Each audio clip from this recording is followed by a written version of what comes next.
Welcome back to the Reading and Writing Podcast. My guest today is Paul Neilan, author of the new novel, The Hollywood Spiral.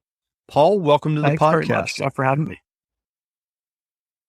Sure. Well, if someone hasn't yet heard about your new novel, The Hollywood Spiral, how would you describe the novel? Well, it's set in near future Los Angeles. A company named Zodiac has rolled out a new version of the internet called Grid, and it reaches into every aspect of your life, whether you like it or not.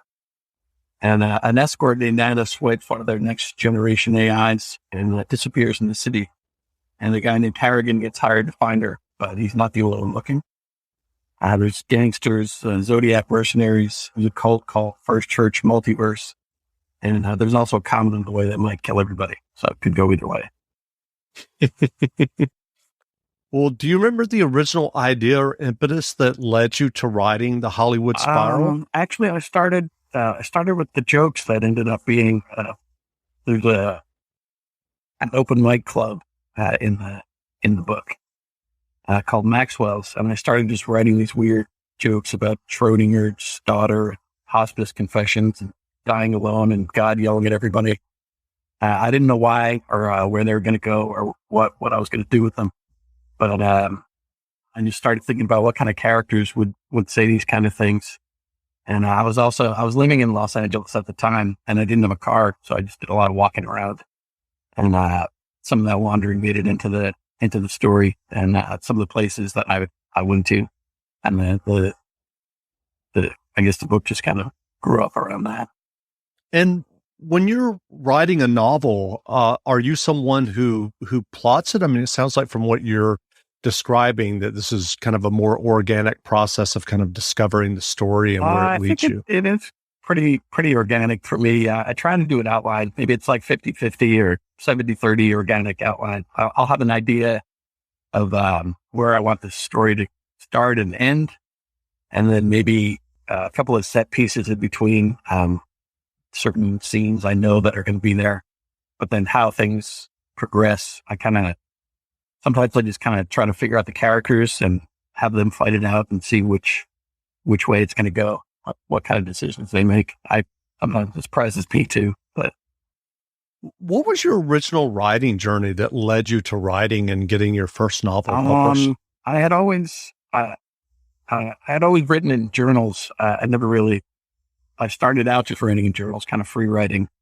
I wrote a book when I was maybe 24 or 25. It was the first novel I'd written. And I bought one of those Publishers Weekly guides, the big, I don't know if they have them anymore. They're like those big Bible handbooks that had agents on how to get published and all that kind of stuff. And then I just started sending out those query letters, trying to find an agent. And I got a couple of hits back, people asking for sample chapters and that kind of thing. And I set that off, but nothing actually came out of it. But then I wrote another book after that. I spent about maybe 9 months on it. And as soon as I finished it, I knew it was terrible. And I never wanted to read it again.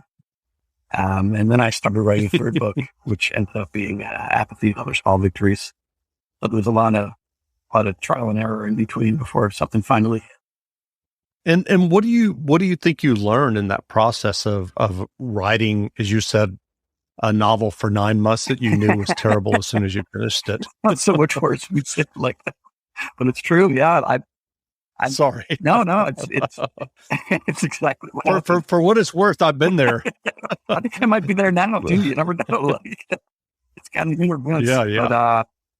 But I think with that, like, I thought I had an idea, and I kind of drove the idea into the ground. Even when I knew it was kind of a bad premise, I stuck with it. I was like, no, I just got to finish it. But I think hopefully you'll learn as you go along, like when to recognize that you're writing yourself into a corner, or you're just pursuing an end that isn't worth pursuing. So I guess you learn that along the way to recognize what's not going to work and find out what you do like and what does work. Hopefully that's the idea anyway. I'm curious in that process and the way that you work now, do you ever find yourself, writing 50 or 75 pages and basically not giving up, but like realizing that it's not going where you wanted and you abandon that and go on to another idea? Yeah, with the Hollywood Spiral, actually, I wrote a bunch and then I'd put it away and I didn't, it had been a long time since I had published my first book. This is my second book. And there was a lot of things that didn't pan out in between. So I was kind of questioning whether or not what I was working on was any good. But I put it away for like a month, but I kept thinking about it and I thought there was something to it. And I guess if it's an idea you can't shake, you kind of have to write it all the way out. And if it's something that you could be like, all right, I don't like this, I can put it away and not think about it anymore. It's not really worth pursuing in the first place. But it's something that's going to bother you. You kind of have to finish it just to get it out of the way, clear the chamber, I guess. Sure. Well, given your experiences as you described, what writing advice would you offer for those who are working on their own stories or novels? I always read the advice people give. I like hearing what people say. And I think the big one that everybody says is read everything, like read fiction, nonfiction, literary genre. I mean, plays, poems, graphic novels, like anything. I think there's ideas everywhere. And I think for me anyway, I think writing every day, even if I'm not working on something, just writing, just kind of figure out how you sound, what works. And sometimes it's just kind of panning a stream of consciousness kind of thing. And you'll come up with a good line and you're like, oh, that might be something. And one thing I learned is that when you think you have a good line, Google it to make sure you're not stealing it from somewhere. But I spent months, I like ripped off a Joni Mitchell song I didn't even realize. I'm like, oh man, that's like 20 pages. And she summed it up in a line, but I did. But I guess, figuring out how you sound, how you want to sound and what you're kind of looking for. And I'm curious, do you also write other forms besides the novel, screenplays or short stories? I spent the past year kind of writing short stories. I'd never really written them before. And I wasn't sure how they, I've read short stories and stuff, but I didn't know how they worked. So I kind of did this reading program where I just read short story collection after short story collection. I'm not really good at breaking things down into formulas and analyzing. I just kind of blasted myself, kind of like Karate Kid, where he's like sanding the floor and painting the fence and stuff. And then he knows karate after like a summer or something. But like, Good health starts with good habits. Quip makes it easy by delivering all the oral care essentials you need to care for your mouth. With stylish and affordable electric brushes starting at just $25, you won't be paying through the teeth for better oral health. Join over 7 million happy Quip customers today. Go to getquip.com/podcast right now and get your first refill free. That's your first refill free at getquip.com/podcast. Spelled GETQUIP.com/podcast. Quip, the good habits company. Is that how it works? I don't know. I'm not sure if these stories are any good. It's kind of dumb, like machine learning, where they just give the computer like a bunch of examples and then it figures out how it's going to do it itself. I feel like I work better like that than I do where it's like in the first act, this happens. And in the second act, I don't really think of stories or sentences or stuff like that. It's kind of, maybe I should like I might write more, but I'm just kind of, that's how it works for me, I think. And how was that after you read short story collection after short story collection? Did you start working on your own? Yeah, you have a sense of the form after that? I always wondered how they ended short stories. Like I'm always looking for like a nice tidy ending at the end, but like it's I guess it's different where you're just, it depends on the short story, but where you're kind of just suggesting something or leaving it in a direction where it can go instead of like tying a nice bow on everything. And some stories do that and they work. It was just kind of different seeing how different people handle it. And it was nice to not have to and the short stories I was writing were pretty short, actually. I didn't know I could write short stories that short. I don't know if they qualify as microfiction or if that's like a term that people use anymore. I don't really know what to call stuff, but it was nice to just on. There is a genre for just FYI. I interviewed a woman who um leads a microfiction kind of workshop. Oh, nice. Yeah, Yeah. So it's out there now. I could come in handy. But yeah, it was kind of nice just being able to write little contained scenes instead of having to worry about how it fits into like a big overarching plot. Plot's kind of hard for me. I think I'm better with characters. But. Sure. So what novels or nonfiction books have you read recently that you enjoyed? I read a book called The World Gives Way by Marissa Levine. It takes place on a generation ship that's breaking apart. Some humanity's on the way to the new world, but they're not going to make it. And you know that pretty soon with the book, so I'm not spoiling anything, hopefully. But she really builds like the world of the ship and like these great like cave cities and mountain monasteries. She just really fleshes out the world. And there's like class stuff going on and a chase.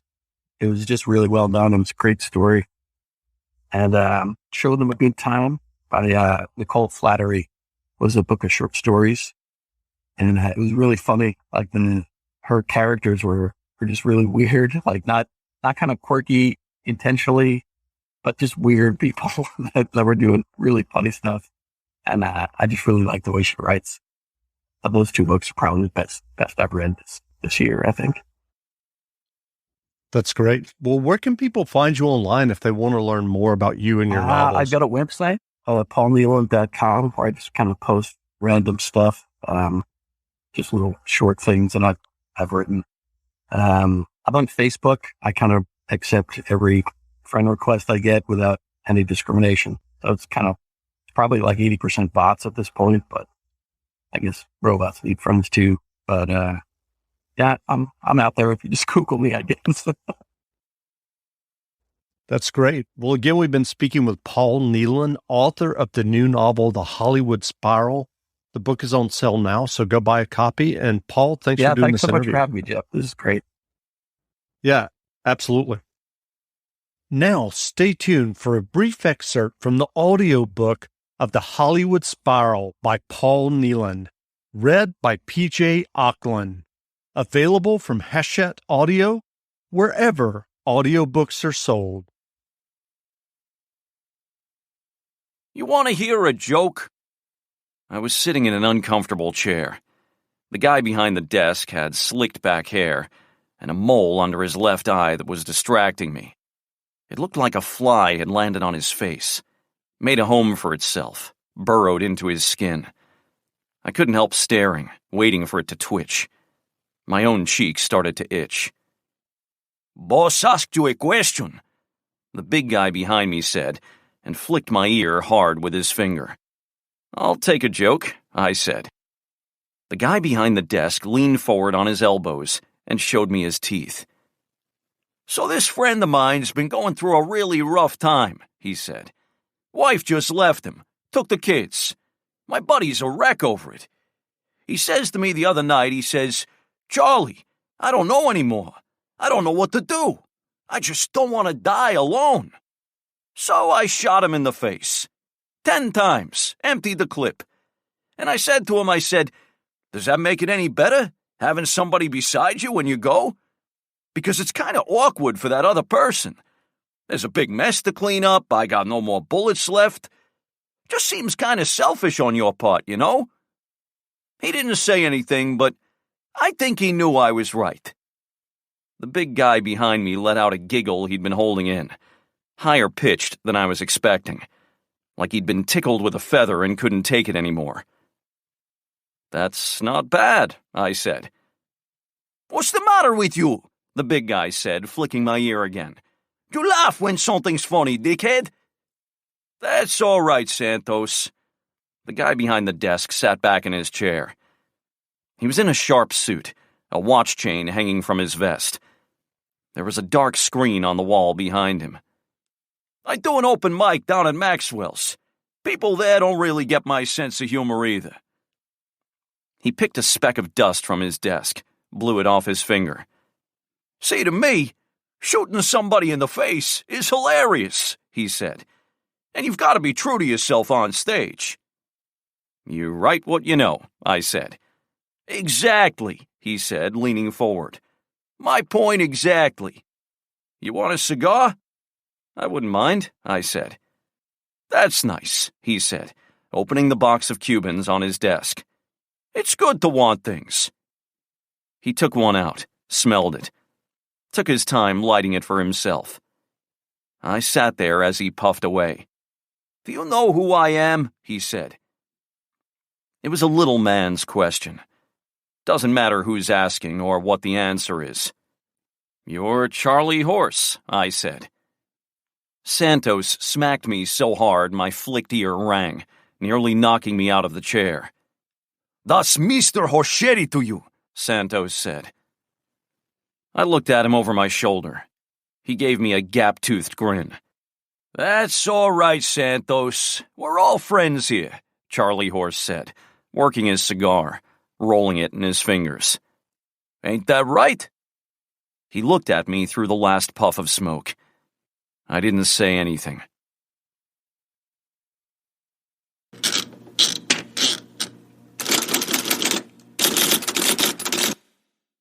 You know when you order a new video game, or a golf club, or a blender, and then it arrives at your door, you get a little thrill.